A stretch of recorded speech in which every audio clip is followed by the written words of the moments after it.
예, 칼빈이 이제 기독교학교 초판에서 십계명을 좀 해설하고 있는데, 점심시간에 보여드렸듯이, 어, 굉장히 아주 두꺼운, 내용으로 설교한 내용이 있어요. 그래서 그거는, 우리 성도님들이 좀 언젠가는 한번 좀 보셨으면 좋겠다라는 생각이 들면서, 초편의 그 특성상, 좀 이제 핵심적인 내용들만 좀 이렇게 정리하면서 넘어가고 있습니다. 그래서 그렇다고 그 뭐 어떻게 뭐라 그럴까요? 이 표현하는 수준이나 그런 것이 이제 약화됐다라는 의미는 절대 아닙니다. 그러니까 오히려 더 핵심적인 내용들은 초판에도 다 담겨져 있다라고 하는 것을 보게 됩니다. 우리가 지난주에 이제 사계명에서도 결국은 그 안식일에 대해서 어떻게 이제 생각할 거냐 정도. 그러니까 우리는 보통 그 정도에서 많이 머무르는 경우가 있잖아요. 구약의 안식일이 신약 시대로 오면서는 예수 그리스도가 부활하신 날로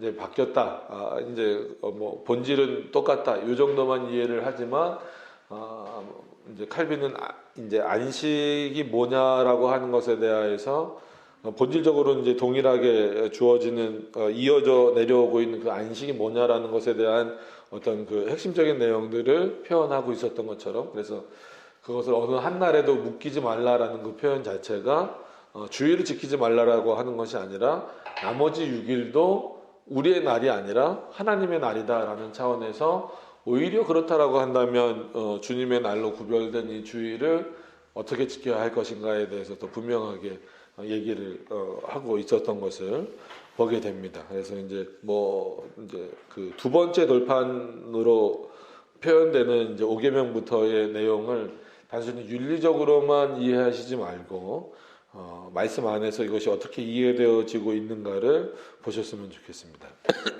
그래서 5계명에 대한 설명은 이렇게 성경 본문을 빼면은 길지는 않습니다. 일단 보시면 내 부모를 공경하라.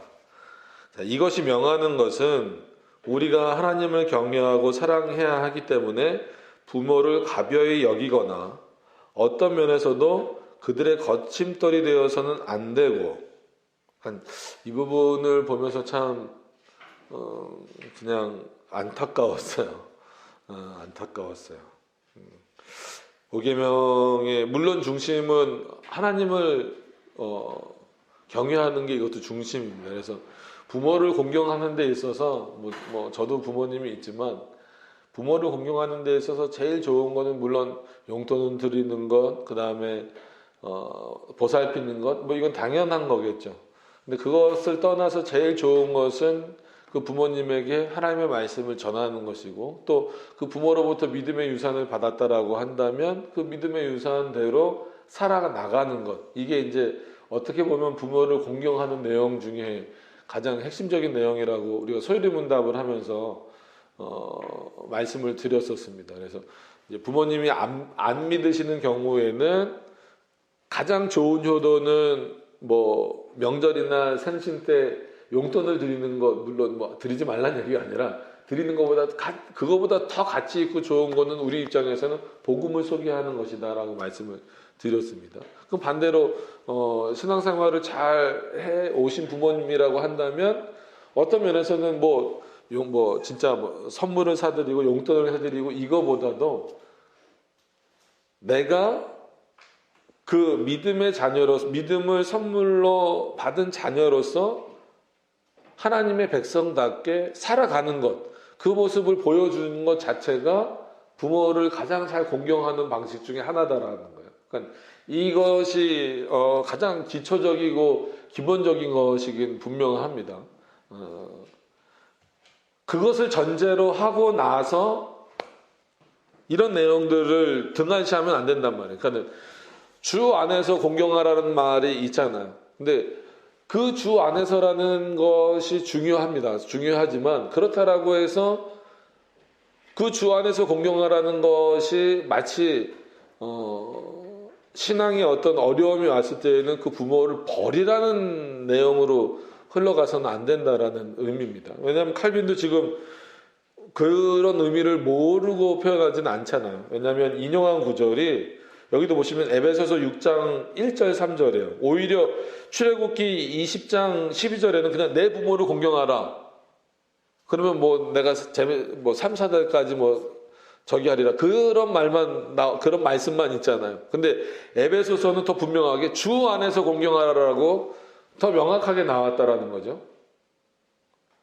그런 것들을 이제 칼빈이 이제 뭐라 그럴까요? 이 참고 구절로 달아놨다라고 했을 때에는 주 안에서 공경하라는 의미를 몰라서는 아니다라고 하는 거죠. 오히려 주 안에서 공경하라는 의미를 더 잘 이해하게 하는 방식으로서 이제 하는 겁니다. 그래서 이것이 명하는 것은 우리가 하나님을 경외하고 사랑해야 되기 때문에 부모를 가벼이 여기거나, 그러니까 가벼이란 표현이 썼기 때문에 함부로 여기거나 그 부모를 뭐 업신여기거나, 그러니까 내가 부모보다 신앙이 더 좋다, 아니면 부모님이 신앙이 없으니까 그 부모를 떠나야 된다, 이렇게 생각해서는 안 된다라는 거예요.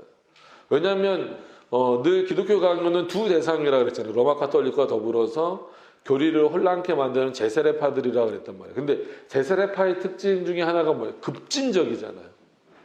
그래서 뭐 설교했을 때 형상을 막 다 때려 부시듯이 신앙이라고 하는 것을 막 자기의 기준들로 막 재단을 해버리기 시작을 하는 거죠. 그러다 보니까 그 대상에 누구도 들어가는 거예요. 자기 가족도, 자기 부모도, 심지어 자기랑 같이 사는 뭐 남편도, 아내도 막 다 포함이 되니까 막 다 잘라내 버리는 거예요.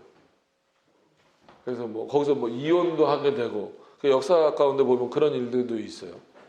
신앙이 안 맞는, 그러면 뭐 바른 신앙이 어떤 건지 알려주는 게 아니라 틀려 해갖고 잘라내버리고, 가족까지 그렇게 해버리고, 그런 모습들이 칼빈 눈에 비쳤을 때는 그러면 안 된다는, 아무리 주 안에서 공경하라라는 그 말씀이 있어도 하나님이 허락하신 어떤 그 가정이라고 하는 그 틀을 깨는 것, 그것은 옳지 않은 방식이다라고 하는 겁니다. 부모를 가벼이 여기거나 어떤 면에서도 그들의 거침돌이 되어서는 안 되고, 그러니까 마치 모순처럼 돼 보이잖아요. 그러면은 질문할 수 있죠. 안 믿는 부모님이, 왜냐하면 여러분 그러니까 지금 예를 들지 않더라도 뭐 구약 시대는 이스라엘 백성들에게 주신 말씀이라, 물론 십계명은 전체지만 이스라엘 백성들이 지키는 거지만, 에베소서만 생각해 보더라도 유대인들하고 그리스도인들하고 그때는 달랐어요. 그죠? 유대교는 그리스도를 인정하지 않잖아요. 그래서 심지어 그리스도인이 되었을 때는 어떤 일이 벌어져요? 유대교 집안에서, 그러니까 로마 집안이 아니라 유대교 집안에서 쫓겨나는 거예요. 하나님을 믿는데 예수를 안 믿잖아요, 유대교는. 근데 그리스도인은 예수님을 믿는 거니까. 집에서 쫓겨나는 것과 더불어서 물건을 사고 팔 수도 없게 만들어놨어요. 여러분 신약 성경 보시면 그 정도예요. 그래서 내가 그리스도인이라고 밝히는 게 어려워요. 그래서 심지어는 성경에 보면은 자녀가 그리스도인 되었을 때 부모가 저 아이는 내 아이가 아니라고 하는 그 구절이 있습니다. 왜 그랬을까요? 그렇게 안 해버리면 이 가정 자체가 정상적인 경제생활을 할 수가 있어요, 없어요? 없을 정도예요. 그런 상황에서도 칼빈은 뭐라고 말하냐면 그럼에도 불구하고 거침돌이 되지 말아라. 이게 참 어려운 표현인 거죠. 도리어 그들을 많이 공경하고 섬기고 주님의 뜻 안에서 그들에게 순종하고, 그러면서도 주님의 뜻 안에서라는 표현이 또 강조되죠. 여전히 참 어려운 거예요. 그러니까 그들을 편하게 기쁘게 해드리려는 노력을 하되, 저도 잘 못해서 그냥 이런 거 보면 마음 찔리네요. 칼빈이 또 이렇게 표현을 해서 우리의 노력이 그 어떠한 면에서도 그들의 유익에 기여할 수 있게 해야 한다는 것이다. 그러니까 한 4-5줄 안에 어떻게 보면 핵심적인 내용은 다 들어가 있는 거죠. 이거를 쭉 풀어서 설명을 하는. 대부분 요즘 뭐 이단들이나 이런 데 보세요. 핵심적인 게 가정을 다 파괴하는 거예요. 그죠? 여호와의 증인도 그렇고 뭐 신천지도 그렇고 뭐 여러 이단들 많잖아. 그건 대부분 다 가정을 파괴하는 거죠. 신천지는 집 나오라 그러고 여호와의 증인은 군대 안 보내잖아요. 그럼 깜빵 가잖아요. 근데 이제는 뭐 그것도 또 허용해 준다고 그래서 양심적 병역 거부. 그럼 나도 할 걸. 나도 양심에 따라서 가기 싫은데 철원 산골짜기 아무도 안 믿었다니까요. 영하 27도라고 대부분 철원에서 근무했던 사람들은요 영하 27도라고 말해요. 왜 그러냐면 그 수온 그 온도계로는요 영하 27도가 마지막이에요. 더 그 밑에 온도는 잴 수가 없어요. 그 다른 온도계가 있거든요. 이제 이제 그 야전 나갔을 때 보면 대대장실이나 이런 데 보면 다른 온도계가 따로 있어요. 그 밑에 온도까지 잴 수 있는 거. 그거 보고 저녁에 저는 이제 군정병이어서 이제 대대장 그 막사도 이렇게 천막 쳐놓고 있는데도 들어갔다 나오고 했었는데 온도가 얼마인지 아세요? 영하 45도 산속에서. 왜냐면 그 혹한기 훈련은 추울 때 전쟁이 났을 거를 대비해서 하는 훈련이기 때문에 춥다고 안에서 자고 그러면은 그 무슨 훈련이 되겠어요? 산속에서 그냥 바람이 부는 이런 뭐라 그럴까 이런 평지에서도 영하 뭐 17도, 20도 막 이렇게 떨어지는데 저 산 깊은 산골이라고 해보세요. 강원도 산속이 얼마나 깊은지 아시죠? 가보셨어요? 그 산속에서도 사람들 잘 안 다니는 그 민통선 아니잖아요. 민간인 통제구역 아니잖아요. 거기서 저녁 한 12시나 새벽에 재면 영하 35도, 40도는 금방 그냥 내려가요. 근데 수온 온도계는 영하 27도에서 머물러 있어요. 그러니까 대부분 거기 갔다 왔던 군인들은 영하 27도라 그래요. 그러니까 제대해서 나 그런 곳에 있었다 그러니까 대한민국에 그런 데가 어딨냐는 거예요. 아, 답답해 죽겠더래. 왜냐면 일반 강원도는 그 정도까지 안 떨어지거든요. 근데 군부대 있는 지역, GOP 지역은 그렇게 떨어져요. 거기는 뭐 데려갈 수도 없는 곳이고. 그러니까 이런 얘기를 하는 이유는 저거 막 거기서 그 추위에 벌벌 떨면서 자고 그래서 군화를 밖에다 내놓으면요 다 동상 걸려요. 어떻게 해야 되냐면 침낭 안에다가 군화를 이렇게 싸갖고 자야 돼요. 그래야 그나마 아침에 신을 수 있어요. 신고 5분 안에 군화가 얼어버리지만 그나마 신을 수 있어요. 밖에다 내놓고 자면요 그 군화는 신지도 군화가 아니라 얼음 덩어리예요. 신지도 못할 뿐더러 그거 신었다간 동상 걸려서 발 잘라야 돼요. 그래서 가슴팍에다가 품고 자야 돼요. 안 믿어요 사람들이. 그러니까 그런 데 갔다 왔으니까 저도 양심적으로다가 거절을 했으면 안 가도 되나. 참 그것도 이제 통과된대요. 그러면은 우리 애들한테도 그거 시켜야 되나요? 그럴 수는 없잖아요. 그죠? 그럼 누가 군대 가려고 해요? 아무도 안 가요. 근데 그런 면에서 보면 이단들이 하는 방법을 우리가 쓰면 안 된다라고 하는 것을 좀 기억을 하셨으면 좋겠습니다. 그래서 이 계명에는 다음과 같이 축복이 첨가되어져 있다. 오히려 축복의 말씀이라는 거예요. 내 부모를 공경하라 이건. 부모를 마땅한 도리를 따라 공경하는 자들은 땅에서 그 생명이 길리라. 한 줄로 된 이 권면의 말씀은 이 계명을 지키는 것이 하나님을 얼마나 기쁘게 하는지를 선포하고 우리의 나태함을 일깨우며 권고한다. 나태함을 일깨우며 권고한다라고 하는. 이와 동시에 부모에게 보답하는 일, 은혜 갚는 일을 소홀히 하는 배은망덕한 자녀들에 대해서는 지극히 확실한 저주를 받을 것임을 각오하라, 경고한다. 이거는 칼빈은들 표현이 강해요. 불효자는 웁니다. 뭐 우리나라 뭐 그런 표현이 있지만 이미 16세기 때 불효자들은 부모에게 해야 될 그 효를 다하지 않는 자들에게 대해서는 하나님의 저주가 임한다라는 표현까지 썼어요. 그러니까 이거를 잘 이해를 하셔야 됩니다. 그럼 신앙을 위해서 진짜 어쩔 수 없을 때는 부모랑 갈라설 수밖에 없는 상황이 될 수도 있겠죠. 그럼에도 불구하고 윤리적 책임은 다하라 이거예요.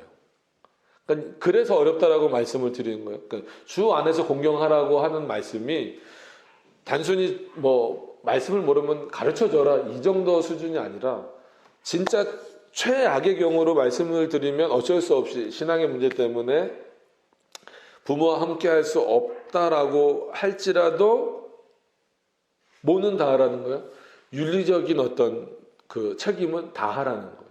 그러니까 어려운 거죠.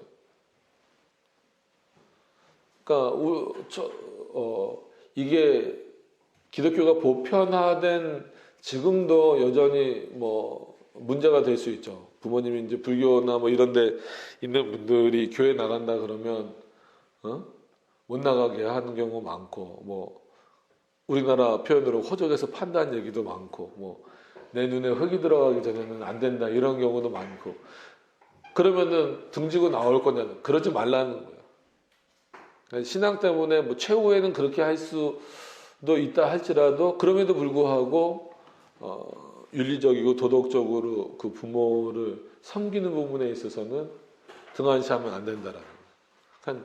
그러니까 어렵다라는 거죠. 이 시대는 더 했을 거고 신약 시대에는 더 그랬을 거고 그런 부분들을 생각해 보면 이 5계명을 단순히 도덕적으로만 해석할 수도 없는 거고 또 너무 극단적으로 또 어떤 그걸 신학적이라고 하긴 좀 그렇고 주 안에서만이라는 표현을 강조할 수만도 없는 문제다라고 하는 거예요. 그게 참 어렵죠. 그런 차원에서. 칼빈이 이 정도 얘기하니까 저희도 이 정도 얘기하고 이제 6계명으로 넘어가겠습니다. 아까 말씀드린 대로 기회가 되면 그 칼빈 설교집을 한번 보면서 5계명에서 어떻게 칼빈이 말하고 있는가 한 30페이지 되더라고요. 아까 보니까 대단한 것 같아요. 내 부모를 공경하라 이걸 가지고 어떻게 30페이지를 쓸 수 있을까? 예. 자, 6계명 살인하지 말라. 이것도 굉장히 길어요. 예. 물론 이제 초판은 짧습니다만. 자, 이것이 명하는 것은 우리가 하나님을 경외하고 사랑하는 것이 마땅하므로 아무에게도 어떤 종류의 위해도 가하지 말아야 한다는 것. 아무에게도 우리가 부당한 일을 해서는 안 된다는 것. 아무에게도 도전적 행동을 하지 말아야 한다는 것. 아무에게도 폭력을 행사해서는 안 된다는 것. 도리어 만약 우리에게 하나님께 대한 경외심과 사랑이 조금이라도 있다면 모든 사람에게 친구든 적이든 상관없이 선의를 보여야 한다는 것. 친구와 적 모두에게 기쁨을 주고자 노력해야 한다는 것. 친구와 적 모두에게 그들이 위험에 처했을 때 도움의 손길을 내밀어야 한다는 것. 친구와 적 모두에게 우리의 능력이 허락하는 한 선을 행하기 위해 노력해야 한다는 것이다. 자, 이걸 오해하시면 안 돼요. 그래서 칼빈은 비폭력주의자구나. 뭐 전쟁을 싫어하는 사람이구나. 아닙니다. 군대를 인정하고 나라가 그 위기에 처했을 때 나라가 군대를 소집했을 때는 어떻게 하라는 거예요? 적극적으로 참여하고 참전하고 그럼 참전하면 뭐 하는 거예요? 거기서 기도해요? 아니잖아요. 물론 기도하는 마음으로 나간다 할지라도 당연히 전쟁에 나가면 저걸 어떻게 해야 됩니까? 죽여야죠. 그래야 내가 살고 국가가 사니까. 그러니까 이 어떤 그 칼빈이 말하고 있는 가치, 이 가치를 정말 지키기 위해서 내가 다른 사람에게 해가 되지 않고 위협을 가하지 않고 요즘에 뭐 뉴스에서 막 경비원들 막 폭행하고 이런 사건들 많이 보잖아요. 막 시비 붙고 막 이런 거 보면 최대한 그리스도인들은 그런 걸 하지 말아야 돼요. 실제로 그런 일들을 만들지 말아야 되고 그런 데 있으면 내가 좀 피해를 본다 할지라도 좀 이렇게 물러설 수 있고 좀 그래야 됩니다. 그럼에도 불구하고 또 전체적인 면을 생각해서 국가가 위험에 처했을 때, 교회가 위험에 처했을 때는 목숨을 걸 수 있어야 돼요. 그때 목숨을 걸어야 평상시에 이 일을 감당하면서 살 수 있다라는 거예요. 그러니까 여기에 말씀은 원수까지 사랑하라는 개념이 있기 때문에 원수 사랑의 개념이 있기 때문에 적이라고 표현되어 있지만 이제 그런 부분들이 이제 표현을 하고 있는 거죠.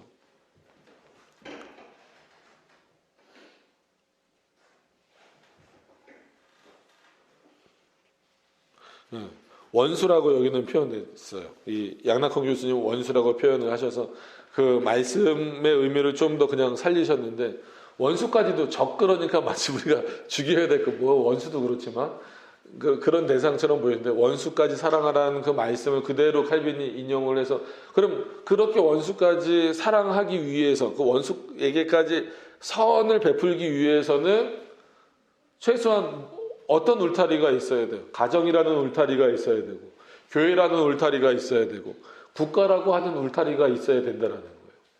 이게 무너지면 이 선을 행할 수가 있어요, 없어요? 행할 수가 없어요. 그 가치도 떨어지는 거고. 그럼 결국은 이런 높은 가치를 실행하기 위해서는 어떻게 해야 되냐면 오히려 국가의 부름에 더 참여해야 되는 거죠. 또 지금은 군필인 게 또 자랑스러운 거죠. 그러니까. 네.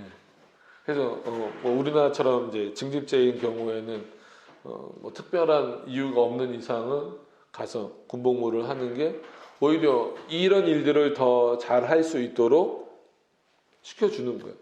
그러나 이제 본질적인 거를 설명을 드리면 살인하지 말라의 그 근거가 인간의 존엄에 머물지는 않아요. 잘 생각을 하셔야 돼요. 세상에서도 서로 죽이지 말라라고 표현하잖아요. 살인죄가 얼마나 무겁게 형량을 받습니까? 근데 그거는 인간의 존엄 정도에 머무르잖아요. 근데 그것이 아니라 아까 이제 초반에 칼빈이 표현했던 것처럼 우리가 하나님을 경외하고 사랑하는 것이 마땅함으로 이 얘기는 뭐냐면 우리가 하나님을 경외하고 사랑한다면 모든 피조된 인간은 누구로부터 창조되었냐는 거예요. 창조의 주체가 그러니까 정말 원수 예를 들어서 원수라고 해봅시다. 나에게 원수 적이라고 하니까 마치 진짜 없애 죽여야 될 이런 대상으로 표현이 되는데 그 양낙근 교수님이 표현하신 대로 원수라고 한다 그러면 우리에게 있어서는 나에게 있어서는 이 사람이 원수지만 하나님이 보실 때에는 어떻든지 간에 이 사람이 이렇다 저렇다를 평가하기 이전에 나도 하나님이 창조하신 존재고 나에게 있어서 원수도 누가 창조하신 존재예요? 하나님이 창조하신 존재예요. 그렇기 때문에 이런 감정으로 인하여서 이 원수를 함부로 상해하지 않도록 하라는 거예요. 마음속으로도 그를 죽이려고 하지 말라는 거죠. 그러니까 미워하지 말라는 거예요. 근데 어떻게 그렇게 됩니까? 쉽지 않죠. 우리가 실제 어떤 실행에 옮겨서 어떤 사람을 뭐 죽이거나 상해를 입히는 일을 하기는 쉽지 않다 할지라도 마음으로는 열몇 번, 백몇 번 죽이는 경우가 많잖아요. 그러니까 그런 것까지 이제 금지하는 어떤 그런 내용으로서 선을 행한다. 그리고 기쁨을 보여준다. 이거는 보통 일이 아닙니다. 그래서 출발을 인간에게서 하면 인간의 존엄성에서만 하다 보면 어느 정도 수준 이상은 뛰어넘어갈 수가 없어요. 그러니까 그런 부분입니다. 그래서 여기서 이제 뭐 사형제도나 이런 거를 생각할 때도 그래서 이제 이런 내용들을 근거로 사형제도를 폐지해야 된다라고 말하는 분들도 있고 아니면 사형제도를 허용을 하더라도 뭐 저 북한처럼 고사총으로 쏴서 고사총은 뭔지 아세요? 비행기 떨어뜨리는 거거든요. 그거를 사람한테 쏘면은 형체도 안 남습니다. 그죠? 그러니까는 그런 방식이 아니라 정말 아주 뭐라 그럴까요? 최소화하는 방식인 거죠. 사형 당하는 사람의 어떤 뭐라 그럴까요? 고통을 아주 최소화 시켜주는 방식으로 허용을 하더라도 그렇게 이제 허용을 하고 아니면 사형을 그러니까 인간의 생명을 인간 스스로가 끊지 않게 하는 왜냐하면 혹시 모를 그 하나님의 어떤 그 회복의 기회를 인간이 빼앗는 방식이 아닌가. 그래서 이건 솔직히 논쟁이 좀 되는 부분이에요. 그래서 저도 막 그런 어떤 막 극악무도한 사건들을 보면 아우 저런 것들 죽여야지 막 살려도 뭐 이런 생각이 들면서도 또 이 십계명의 내용을 보면 그럼에도 불구하고 또 그들에게도 하나님의 은혜가 있을 수 있다. 도저히 윤리적으로는 참을 수 없음에도 불구하고 그랬을 때는 과연 어떤 자세를 취해야 될까 이런 좀 고민이 돼요. 그래서 이제 많이 입장이 갈리죠. 그래서 안 된다라는 분들도 있고 된다면 어떻게 할 것이냐라고 했을 때에는 된다면 아까 말씀드린 대로 최소한의 그래서 왜냐하면 그 사형수 말고 사형을 집행하는 사람도 상당히 이 심리적 데미지가 엄청나다고 그래요. 그래서 최소화하는 방식이 이제 좋겠다. 그래서 주사 약물을 투여하는 방식이라든지 그런 방식이 이제 제일 좋은 거죠. 대표적으로 그 원자탄 이제 일본에 떨어뜨린 그 조종사들하고 실제 떨어뜨린 그 군인들은 돌아와서 거의 정신병에 오래 시달렸다라고 하잖아요. 그 정도 위력인지 본인들도 모르는 거죠. 맨 처음 쏴보는 거니까.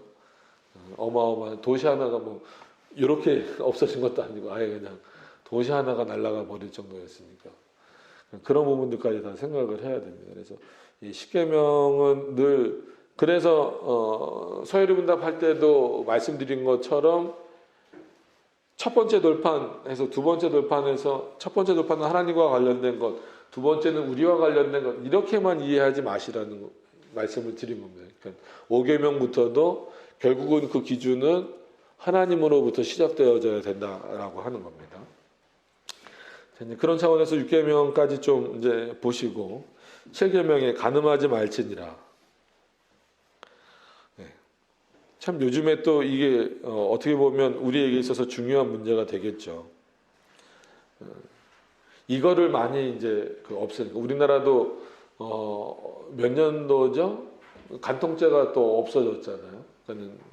그런 부분들, 어떤 성윤리와 관련된 부분들 이런 거에 있어서 굉장히 참 문제가 많습니다. 여기서도 이제 결국은 동성애 문제가 나올 수밖에 없는데. 그리고 성소수자라고 표현을 했지만 그 안에는 정말 이상한 애들도 많이 있잖아요. 그래서 퀴어 축제니 그래서 우리나라도 퀴어 축제 영상을 틀어준 것에 대해서 학부모들이 항의를 했잖아요. 근데 판결이 어떻게 나왔는지 아시죠? 퀴어 축제 영상을 틀어준 교사에게 벌금이나 징역이나 이게 내린 게 아니고 그 교사를 고소했던 학부모들 300명에게 벌금형이 나왔어요. 교사는 교육적인 차원에서 얼마든지 퀴어 축제 영상을 좋은 의미든 나쁜 의미든 보여줄 수 있다. 그거는 교권에 침해된다. 이게 지금 대한민국의 현 주소가 됐어요. 차별금지법이 통과가 되지 않았음에도 불구하고 여러분 퀴어 축제 영상 보셨어요? 애들 보여주기 민망합니다. 근데 그거를 실제로 보여줬기 때문에 학부모들이 들고 일어나서 어떻게 그것을 보여줄 수 있습니까? 라고 그 교사한테 항의를 하고 이런 교사는 강단에 있으면 안 된다라고 해서 법원에 고소를 했는데 판결이 어떻게 나왔다고요? 그건 교권 침해다라고 해서 그걸 고소한 학부모들에게 전부 다 벌금형이 나왔어요. 끔찍한 세상입니다. 그럼 이제 여기 학교 다니는 애들도 있는데 선생님들이 퀴어 축제 영상 틀어놔도 뭐라고 할 수가 없어요.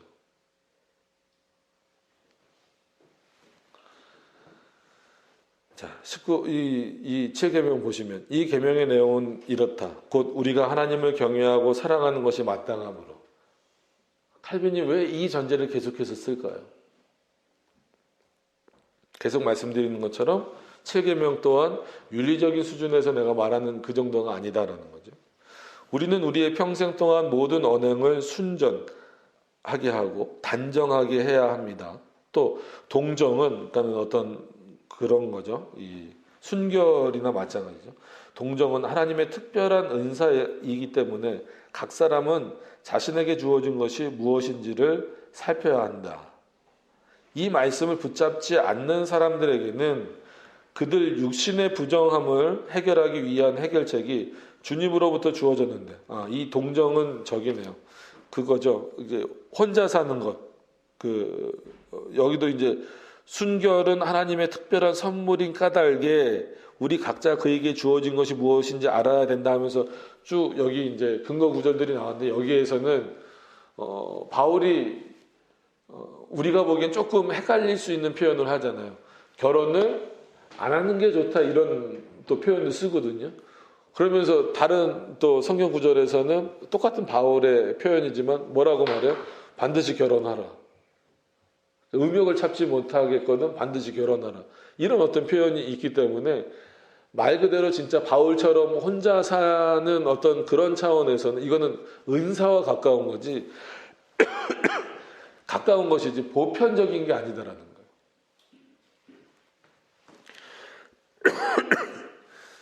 그래서 이 말씀을 붙잡지 않는 사람들에게는, 그러니까 그런 은사가 없는 사람들에게는 그들의 육신의 부정함을 해결하기 위한 해결책이 주님으로부터 주어졌다. 그게 뭐겠어요? 결혼입니다.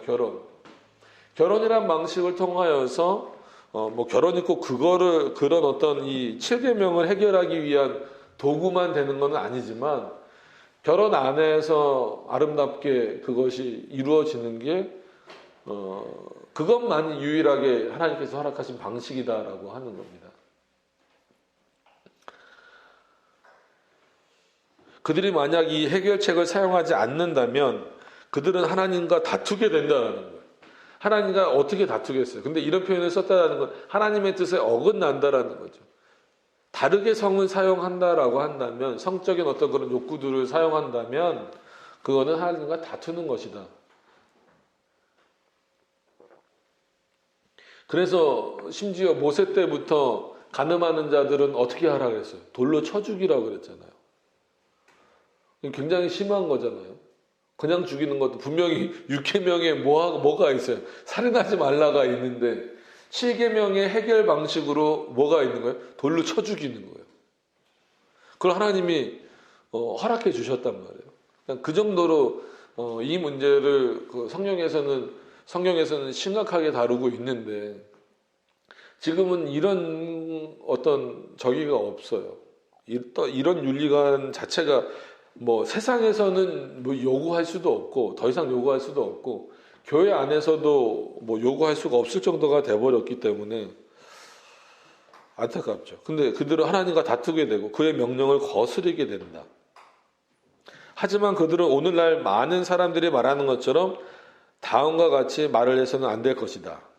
하나님의 도우심을 받아 우리는 모든 일을 할 수 있다. 그건 궤변이라는 거죠. 이렇게 말해서는 안 되는 거죠. 그러니까 하나님이 허락하셨다 이렇게 말할 수 없다라는 것을 분명히 말하고 있는 겁니다. 7계명에서 그렇게 표현을 하고 있는 거죠.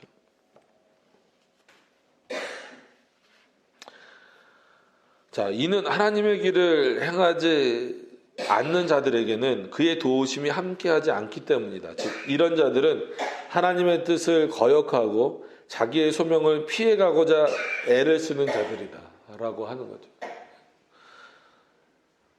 소명이란 표현까지 쓰잖아요. 그래서 여기서는 구원에 대한 부르심보다도 어떤 뭐 직업이나 이런 소명에 대한 부름이죠. 그래서 뭐 교사가 부적절한 관계를 갖고, 막 또 목사가 성도랑 부적절한 관계를 갖고, 이런 거 뭐 심심치 않게 터지잖아요. 그러니까 지금도 그런 거 보면 이게 얼마나 중요한 문제인지를 보셔야 됩니다. 이처럼 완악한 자들은 하나님의 도우심을 기대해서는 안 되고 오히려 다음과 같은 말씀을 기억해야 된다. 뭐라고요? 주 너의 하나님을 시험치 말라라고 하는 이 말씀을 기억을 해야 된다는 겁니다. 그런데 하나님을 시험한다는 것은 하나님이 우리에게 주신 본성에 반하는 것, 그가 주신 현재의 은사를 멸시하는 것을 의미한다라는 거죠. 뭐 우리 본성에 반하는 것은 뭐 많죠.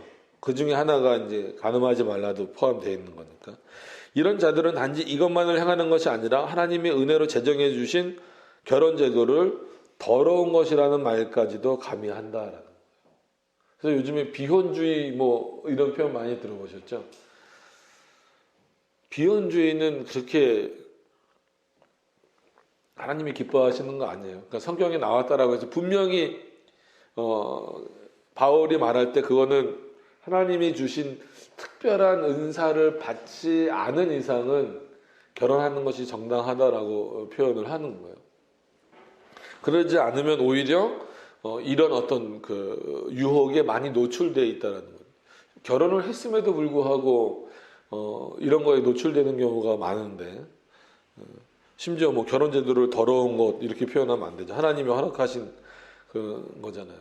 창세기에 결혼이란 표현이 있진 않지만 하나님이 하와를 창조하신 이후에 아담이 뭐라 그랬어요? 내 뼈요 내 사이요 그랬잖아요. 그래서 솔직히 부모가 없는데도 불구하고 하나님이 뭐라 그랬어요? 부모를 떠나 이렇게 표현을 하잖아요.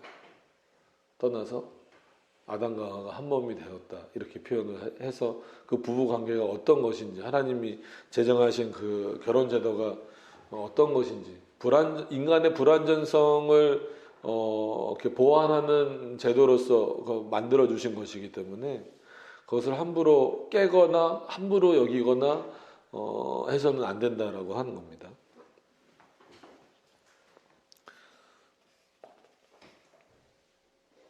그런 차원에서 우리나라도 간통죄가 폐지된 것은 문화적으로는 뭐 지금이 어느 시대인데 뭐 이렇게 말할 수 있지만 하나님 앞에서는 지금이 어느 시대인데라고 말할 수가 없어요. 안타까운 거죠. 하나님은 이 제도를 모든 사람들에게 귀한 것이라 선포하셨고 우리 주 그리스도께서는 친히 왕림하사 이것을 거룩하다 하셨고 자신의 첫 번째 표적을 통해 축하해 주셨다. 그 대표적인 게 뭐예요? 포도주잖아요. 근데 그게 어느 잔치였어요? 혼인 잔치였잖아요. 그래서 결혼 제도를 폄하하는 자들의 목적은 그러니까 여기서는 당연히 이 당시에는 누구겠어요? 로마 카톨릭의 사제들이겠죠. 오직 독신 제도에 그것이 어떠한 종류의 것이든 상관없이 지극히 찬사를 보내는 데 있다. 마치 독신이 동정과 정말 아무 차이도 없는 듯이 말이다. 그들은 독신 생활을 천사 같은 삶이라고 부른다. 그럼 주변에 고아원이 없어야 되겠죠. 그죠? 이를 통해 그들은 하나님의 천사들에게 엄청나게 모욕을 가하고 있다. 그죠? 천사들은 영적인 존재여서 뭐 이런 마음 자체가 없는데 이는 그들이 천사들을 이걸 잠깐 여기는 어떻게 번역을 했나 표현이 너무 세게 해놓으셔서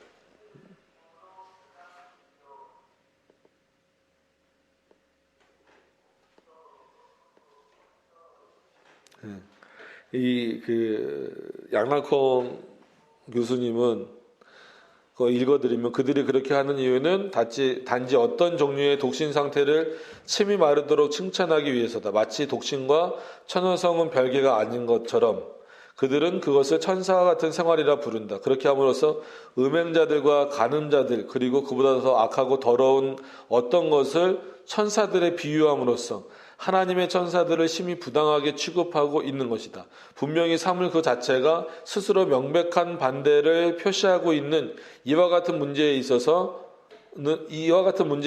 증명의 필요가 없는 것이다. 여기는 그들이 천사들을 남봉꾼, 오입장이 이거는 및 이보다 훨씬 더 악하고 추한 것들과 비교하기 때문이다. 여기서는 정말 논증이 전혀 필요 없다는 거죠. 근데 지금 이게 열리고 있잖아요. 완전히 열려버렸잖아요. 문제입니다. 문제. 정말 이게 문제라는 심각성을 못 하고 있는 것 같아요. 그래서 이미 초등교과서에서는 예전에는 그 사람은 어떻게 구별됩니까 하면 남자와 여자가 정답이었잖아요. 지금 남자와 여자가 정답이 아니래잖아요. 제3의 성, 중립, 중성 무슨 뭐 히브리어 헬라어 변화표입니까? 중성이게?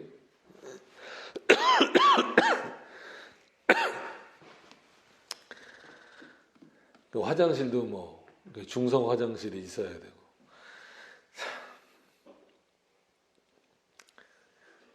그거를 제일 먼저 뭐 제 기억이 맞는지 모르겠지만 제일 먼저 만든 데가 유엔이라며요. 유엔 그 회관 있잖아요. 뉴욕에 있나요? 맞죠? 그 유엔 회관에 거기 남자 화장실 말고 여자 화장실 말고 제3의 성이 가는 화장실.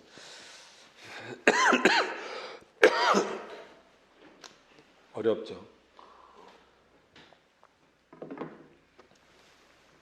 근데 성경은 분명히 말하고 있다는 거예요. 사실 우리가 보는 대로 주님의 무서운 형벌로 이러한 오만을 증치하시며 주님의 은사를 멸시하는 것에 대해 가차없이 보응하실 것이다. 하지만 남편들은 자기에게 모든 것이 허용되어 있다 생각해서는 안 된다라는 거예요. 왜냐하면 조금 더 깊게 우리가 들어가 보면 결혼했다고 해서 상대를 보통 이제 남자가 좀 더 우위에 있다라고 생각을 하는 경우가 많으니까, 그리고 이제 가장의 역할을 부여하니까 마치 여자를 그렇게 어떤 그런 것에 대한 대상으로서만 상대해서는 안 된다는 겁니다. 그러니까 이런 것만 보더라도 이 성경에서 오히려 그 인권에 대한 문제는 더 분명하게 말하고 있는 거예요. 지금 여건이 신장된 게 아니라 이미 이 7계명에서 이 문제는 다 해결되고 있는 겁니다. 하지만 남편들은 자기에게 모든 것이 허용되어 있다 생각해서는 안 됩니다.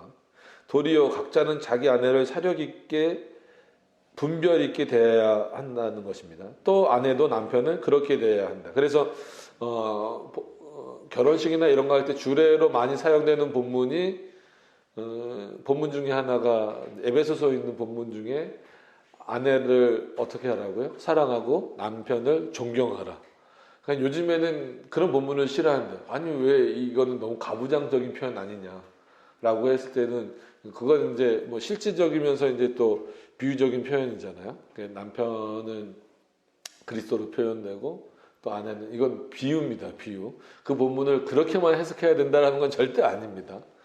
아내를 이제 교회의 모습으로 봤을 때 그럼 그거를 결혼제도 안에서 진짜 남녀 관계, 부부 관계에서 볼 때는 남편이 아내를 사랑하는 것은 그리스도가 교회를 사랑하는 것처럼 해야 된다라는 거예요. 그러면 반대로 아내가 그 남편을 존경해야 되는 것은 무조건적인 존경도 있지만 교회가 그리스도를 존경하듯이 해야 된다는 거예요. 거기서 알 수 있는 것은 남편도 그럼 존경받을 만한 일을 해야 된다는 거예요. 그러니까 남편이기 때문에 무조건 존경받는 게 아니라 남편으로서 존경받을 만한 일을 하라는 거예요. 그래서 아내로부터 존경받으라는 거예요. 그러기 위해서는 남편이 아내를 더 사랑하고 더 돕고 더 배려하고 그런 부분들이 있어야 된다라고 하는 거죠. 그러니까 이미 에베소서에서도 그런 부분들을 다 언급하고 있는데 이제 와서 뭐가 된 것처럼 이렇게 표현을 하면 안 된다라고 하는 차원입니다. 자, 이와 같이 행하면서 혼인의 고귀함과 절도에 합당하지 않은 것은 절대 허용해서는 안 된다. 그러니까 혼인을 했다라고 해서 다 끝난 문제가 아니라 그 안에서도 절도가 있고 그 혼인의 고귀함 이거는 하나님이 허락하신 거기 때문에 그 부분에 대해서 허용되지 않는 부분들을 분명히 인식해야 된다라는 겁니다. 결국 부부는 주 안에서 결혼했음을 유념해야 한다. 그래서 그리스도인들이 결혼할 때 결국은 삼위일체 하나님의 이름으로 혼인이 되었음을 선포하잖아요.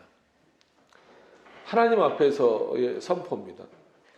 그렇기 때문에 결혼의 3대자는 당연히 성도여야 되겠죠. 한쪽이 불신자면 싫어해요.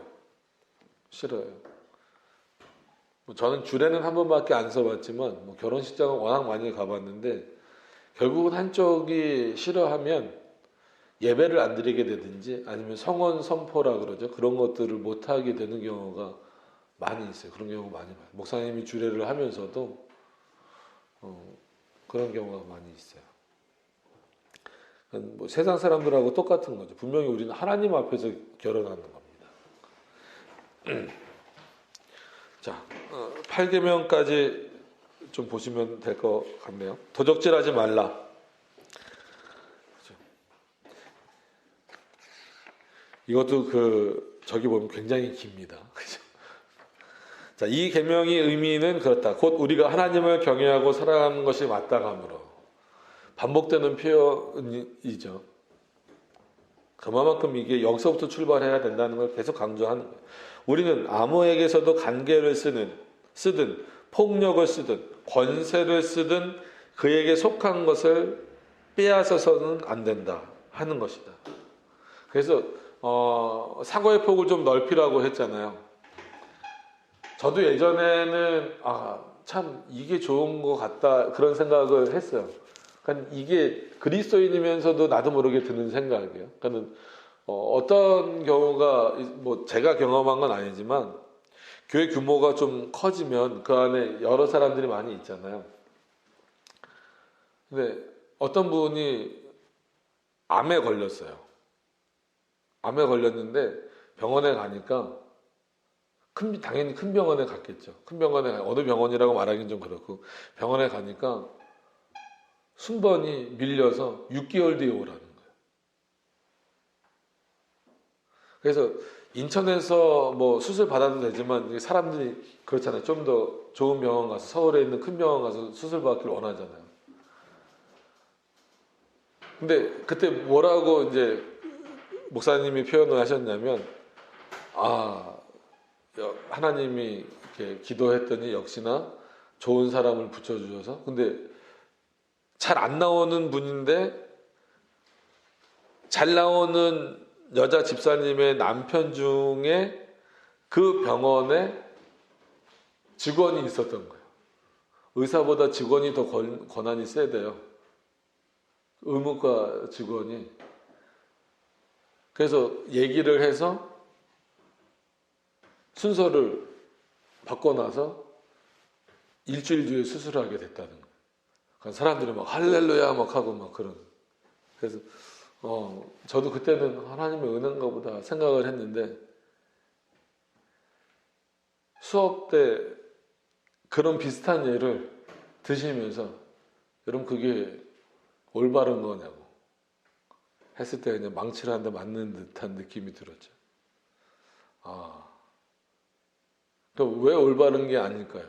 일반 도덕적인 거에서도 그건 세칙이잖아요. 그럼 그것 때문에 그 시간대에 수술 받아야 될 사람들이 어떻게 돼요? 뒤로 밀리는 거예요. 그럼 그 사람들은 죽어도 상관없냐는 거예요. 내가 알더라도 그 권세가 있어요. 내가 뭐 예를 들어서 뭐 병원장을 안다. 직접 그 수술하는 의사를 안다. 그 의사의 가족이다. 만약에 여러분들이 의사다. 아주 극단적인 예를 들게요. 여러분들이 의사다. 근데 여러분들의 부모님이 당장 수술 받아야 된다. 근데 내가 너무 유명해서 수술해야 될 환자들이 몇 개월 밀려 있다. 그럼 내가 가지고 있는 권한으로 내 부모님이니까 먼저 수술하는 게 맞다라고 생각할 수도 있지만 그럼 그로 인하여서 다른 사람들이 단 한 명이라도 순서가 밀려서 그것 때문에 수술이 제대로 안 되거나 죽게 된다면 그건 권세를 남용한 게 아닌가.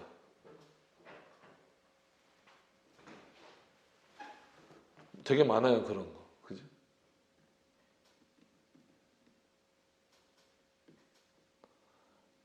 참 이럴 때 어려운 문제인 것 같아요. 그래서 사람들이 은근히 큰 교회를 많이 찾아가는 이유 중에 하나가요. 그런 덕을 보기 위한 경우도 많아요. 그래서 역시 누가 있으니까 우리 교회는 무슨 일이 벌어져도 괜찮다. 저 이런 표현 많이 들었어요. 좀 큰 교회 목사님들은 그게 자랑거려요. 누가 아프다고 하면 나한테 전화해. 언제 바로지 바로. 내가 얘기하면 바로지.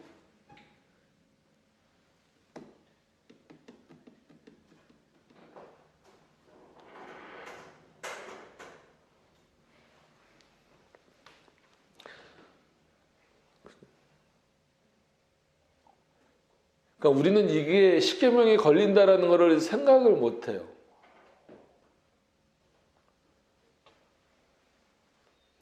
그에게 속한 것을 빼앗아서는 안 된다 하는 것이다. 거래하거나 계약을 맺는 경우 상대방의 무지를 악용해서는 안 된다. 그죠? 사기 치지 말라는 거예요. 교회 안에 사기꾼들이 그렇게 많다면서. 자, 즉 예를 칼빈이 이건 직접 드는 예예요, 그죠? 즉 물건값을 잘 모르는 사람에게 너무 비싸게 판다든지. 그러니까 칼빈 시대에는 이런 경우가 많죠. 왜냐하면 우리가 점심시간 때 잠깐 얘기 나눴던 것처럼 글을 모르는 사람들이 많으니까 못 읽는 거, 써놔도 못 읽는 거, 이게 얼마인지 모르는 거. 그러니까 우리나라만 하더라도 글 모르는 사람들 많았잖아요, 예전에. 특히나 뭐 어쩔 수 없이 여자들 중에서는 더 많았잖아요. 그래서 지금 뭐 이렇게 가끔 뭐 이렇게 방송이나 이런 거 보면 늦게 막 이른이 넘고 여든이 넘으셔서 한글 배우는 분들이 있잖아요. 그런 분들이 문서 보면 알아요? 가격 보면 알겠어요? 그러니까 아주 우리와 밀접한 예를 칼빈이 드는 거예요. 이런 것도 즉 물건값을 잘 모르는 사람에게 너무 비싸게 판다든지, 이거는 우리는 뭐라 그래요? 야, 호구 하나 잡았다, 이렇게 표현을 하면서 막 비싸게 파는 경우 있잖아요. 근데 이것도 뭐에 걸린다는 거예요? 도둑질하지 말라에 걸린다는 거예요. 그게 십계명에 걸린다는 거예요. 그러니까 우리가 일상생활 속에서 나는 십계명 잘 지키면서 삽니다라고 말하기가 어려운 게, 이런 부분들을 일일이 다 생각해 보면 조심해야 될 부분들이 많다는 거예요. 또 아니면 그럼 반대로 너무나 막 물건을 깎거나, 그럼 다른 이 사람도, 물건을 파는 사람도 남아야 될 거 아니에요. 근데 뭐 너무나 막 말도 안 되게 깎으려고 하는 것도 결국은 뭐 하는 거예요? 도둑질 하는 거나 똑같죠. 대기업만 문제가 생기나요? 대기업들이 막 업체에게 이 가격이 안 주면 너네랑 거래 안 해? 우리 다른 데랑 할 거야? 그러면은 여기는 손해를 보더라도 거래가 끊기지 않으려고 하잖아요. 이거는 막 대기업의 횡포라고 막 우리가 욕하면서, 그죠? 우리 일상생활에서도 그런 경우가 많아요.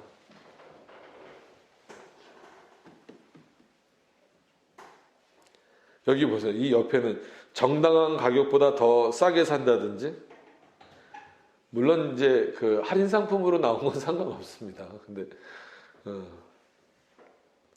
이런 것까지도, 그러니까 오히려 그래서 참 그리스도인들이라면 뭐 이렇게 엄청나게 폭리를 취하는 사람들에게가 아닌 이상은 정찰제 붙어 있는데도 깎으려고 그래요. 어떻게 돼요? 물론 이제 좀 기다렸다가 저희도 마트 가고 그럴 때 좀 저녁 때 가면은 할인 이렇게 붙거든요. 그거는 자기네들이 할인해 주는 거니까 상관없지만, 또 무슨 술수나 관계를 써서 다른 사람들의 재화, 이 재화는 유무형적인 게 다 포함된 겁니다.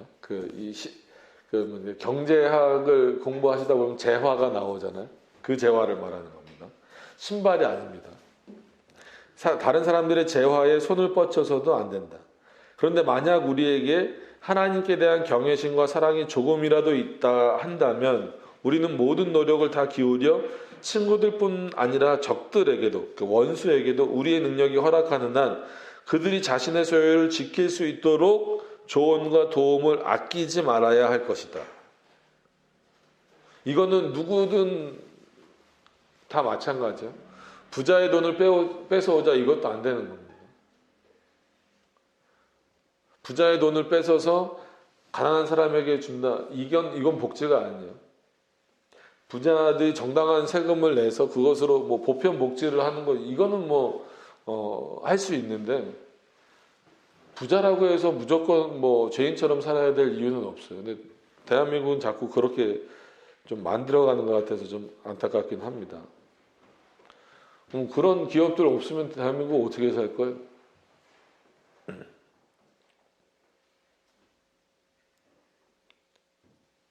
자, 우리의 능력이 허락하는 한 그들 자신의 소유를 지킬 수 있도록 조언과 도움을 아끼지 말아야 할 것이다 했죠.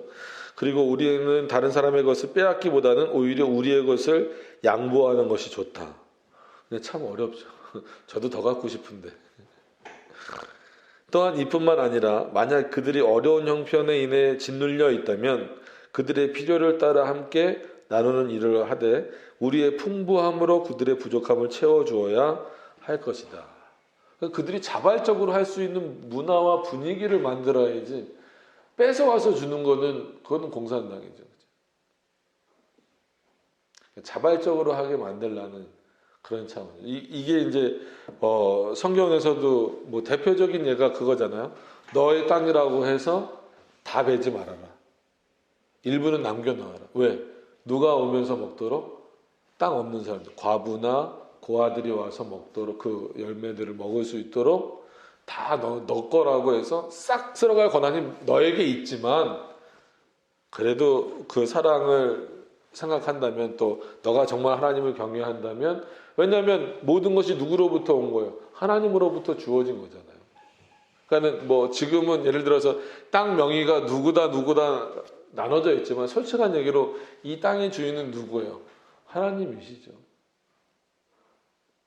잠깐 지금 우리가 그냥 우리 것이다라고 하고 있을 뿐이지 하나님의 것이죠. 땅의 것은.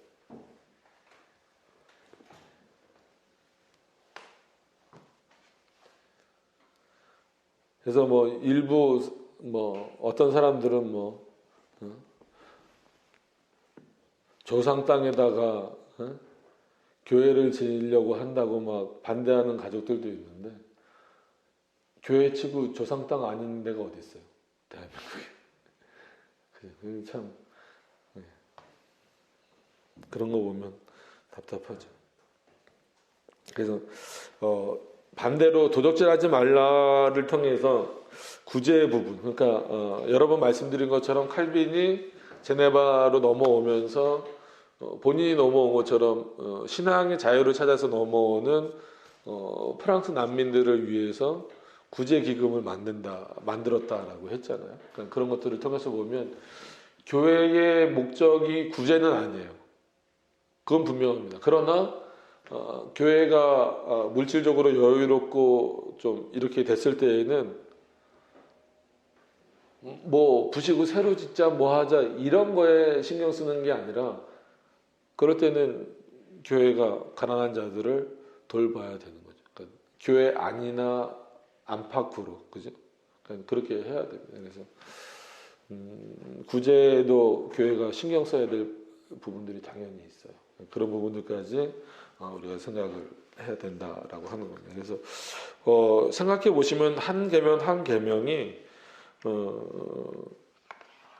제가 아까 뭐 책을 보여드리긴 했지만 야, 어떻게 이런 많은 내용들을 쓸 수 있을까라고 생각을 하면서도 또 어떤 의미에서 보면 이렇게 사고가 넓혀 가다 보면 결국은 많은 내용들이 한 계명에서 이렇게 정리될 수밖에 없구나라고 하는 것을 알게 됩니다. 그래서 저희도 오늘 5계명, 5, 6, 7, 8계명을 봤는데 이제 뭐 초판이라 좀 짧게 넘어갔다라고 해서 중요하지 않은 게 절대 아닙니다. 그래서 이 계명들에서 가치를 두고 있는 내용들이 뭔가를 여러분들이 분명히 확인하셔서 우리는 10계명을 지키며 살아가야 되는 자들이잖아요. 그러니까 어떻게 지키는 게 10계명을 지키는 거야. 물론 표면적으로는 여기 계신 분들은 다 지키리라고 믿어요.